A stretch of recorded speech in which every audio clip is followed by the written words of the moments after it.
Alrighty, this will be Danny versus Daz. So our other corn player with the motorcycles, with the Minotaurs, with that big heavy hitting units, versus our tournament noob, Danny, with Cathay, considered to be one of the harder forces to play here, and because they don't really have anything super hard hitting. They have some pretty good artillery, and Danny made very good use of that in an earlier cast.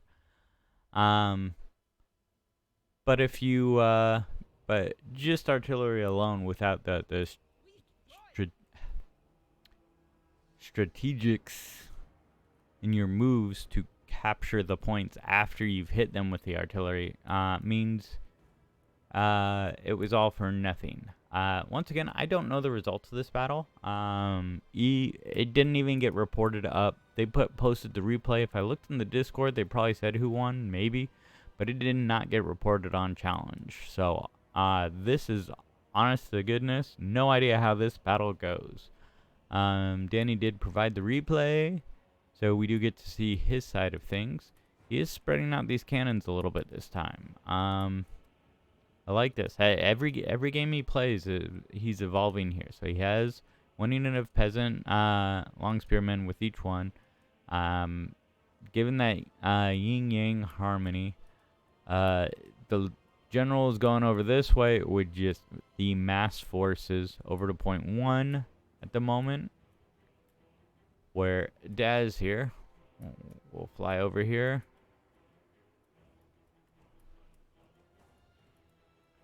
Daz is immediately summoning more and more just infantry and the slow infantry march up. He does have, I think, a Blood Reaper on foot, and then he has the Herald on the motorcycle. This does really good in giant combat with other units, if I remember correctly. So he does have the Locust of Wrath, does have the Hellblade. I think Gore Feast is specific to the motorcycle, and then it also comes with the Totem of Endless Bloodletting for the motorcycle, so everybody around them, more melee attack, more leadership than the normal physical resistance, spell resistance, and demonic instability. Sure, why not? We'll go with that right now. I need to grab a drink after this cast. But Daz doing the tournament veteran thing of I'm being fired at by cannons. Let me hide my lord front in the back. I wonder if he's going to do something sneaky and bring it all the way around to the cannons while Danny is just not paying attention. I am surprised Danny is not moving these forces up here. He doesn't really have to. Daz is not wrapping anything up this way. He doesn't have to protect this point. He can force the fight here. But the cannons are doing some pretty good work. This Chaos Warrior unit is pretty dead, and now he's doing the intelligent thing, shooting at cannons that fire through other units. So it's hitting both first and second rank units here. But Chaos Warriors, they still have about half their models left, and then some Bloodletters coming up the middle. And they're gonna, well, they were sitting right at the edge to be able to capture. They're now running away. So Danny is, after sitting back here so long, he advances up to just barely touch the point. And nobody is in the back. Daz did capture his point completely with these Chaos Warriors, but Daz, I don't know about this falling back with your infantry. But it looks like he did charge his lord up here and his hero. So he's been doing this a lot. The leadership goon squad, and has shut down one cannon. Danny did either they ran away or he pulled them off, but the cannons are separated from their, like, they still show that they're one unit, but they're separated from each other. which is weird. And this cannon, he must have targeted something that didn't have line of sight for, so it just decided to start charging forward, and he's frantically trying to send it back. And what is happening here? So the Blood Reaper is still in there fighting. As the infantry piece, you don't need to be cycle charging, and Daz is doing the intelligent thing with the motorcycle chariot and cycle charging, but this does a lot better in a big combat. Like in this case, like I get your shutting down cannons, and he has both cannons shut down very nicely. With these halberds here, yeah, you'll clean up. These Jade Lancers, I don't think they can do much to this Herald. Peasant Horseman, he did the same thing he did last time, just using Peasant Horseman just to capture points. So we have some regular Minotaurs coming over, though, and they will tear through all of this, especially if Daz regroups his infantry and brings it in. Because all of these range archers and everything are down below, they're not going to be quite as effective as if they were up over here or up on this edge shooting down. Instead, they're shooting up and out, and they do have the arc for it, but it's not quite as effective. Now this sky junk is just having the time of its life, because it floating here seems to be about the exact same height as here. So 6 kills, which I think is the most I've ever seen this thing get. But it is now about facing to take on some Bloodletters. It gets another kill in there with the Bloodletters.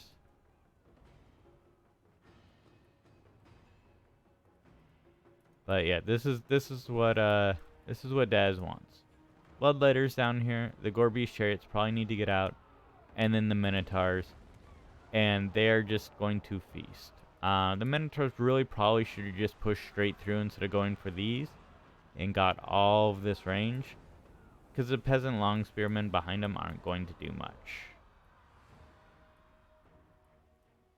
More of the infantry pushing up. More Peasant Horsemen harassing the Herald. The Blood Reaper. I had the Blood Reaper. Give me the Blood Reaper. Okay, so he's still fighting, but he's not quite paid for himself. But these halberds are going to not their optimal target. They will probably munch through these long spearmen eventually. But Danny is now sitting back up at 2 points. He did push up, capture that front point, and this hit from the side did not help. The Minotaurs got surrounded by all the infantry once they left the support of the Chaos Warriors and the Bloodletters. This is kind of, unless you're in the softest of targets, so Peasants and Iron Hail Gunners, the Minotaurs kind of just get munched up.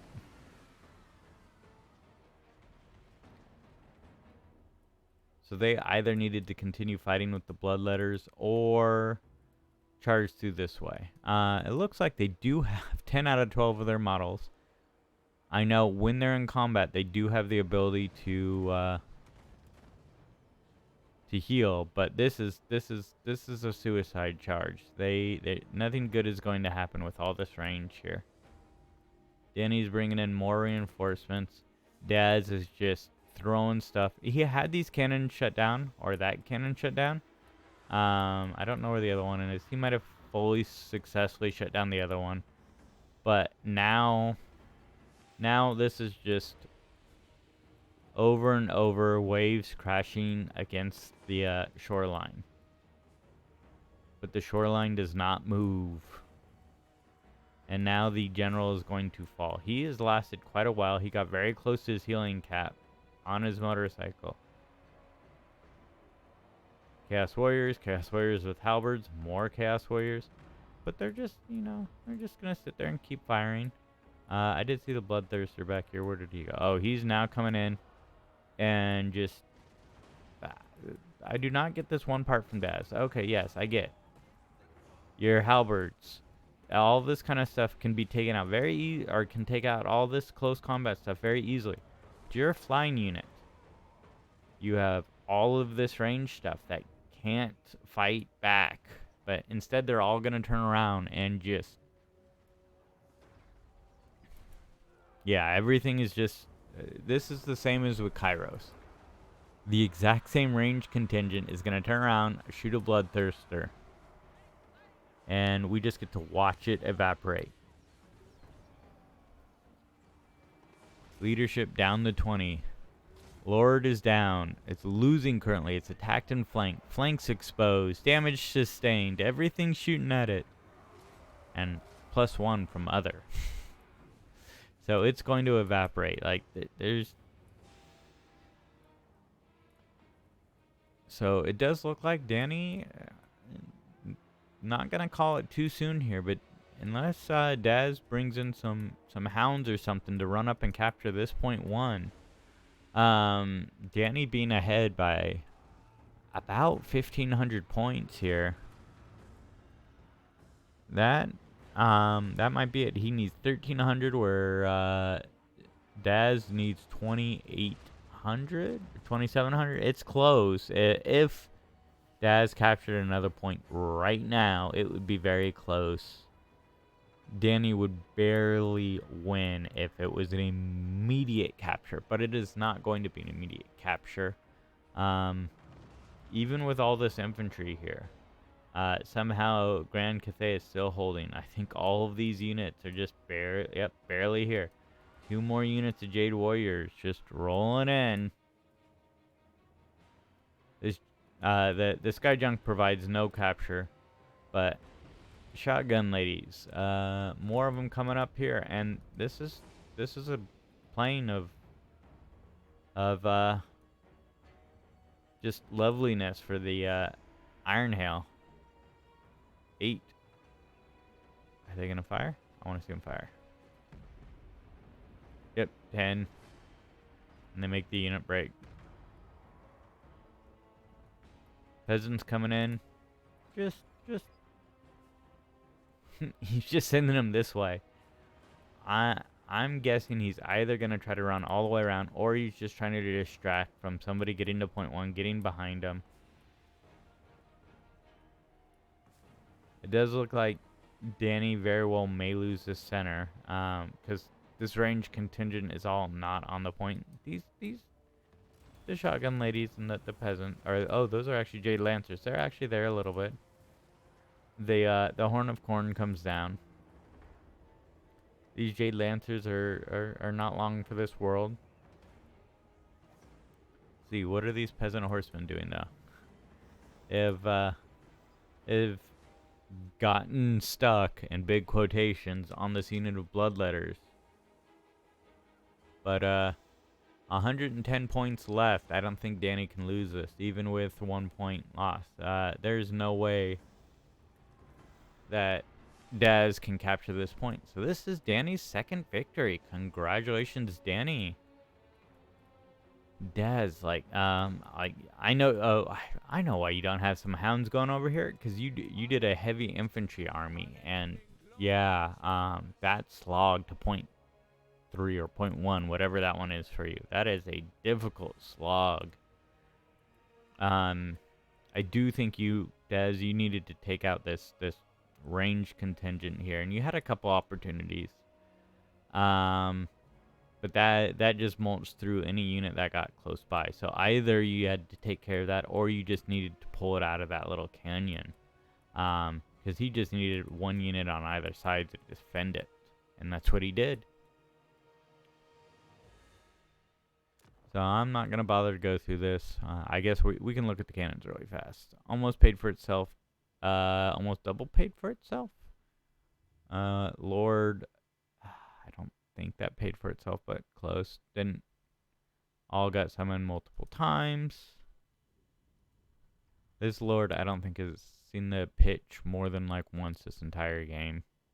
Or this entire tournament. These guys got brought in. They almost got their value though. So very impressive actually, because they are, I want to say 900 or 915 value, 610. So they got 2/3 of their value. I think if they were supported by some of the bloodletters a little bit longer, they would have done better, or if they'd gotten into that range and just shut it down. At least for a little while, but it is what it is. Gorbeast got shut down pretty quickly. I think same thing. That range contingent. Bloodthirster, same thing. Got shut down by that range contingent. This must have... These peasants in the 0, but 1300 in value. Oh, damage out 1300. Damage is value in gold 400. I'm reading this wrong. I'm way too tired. He never even brought in all his peasants. Yeah, everything else was kind of just there. I think these Jade Lancers, I don't know how many times they got brought in, but they last a lot longer than the Peasant Horsemen. But look how wide this army is. And these ladies, they've been having a good old time here. This is the one I think that was in the range contingent.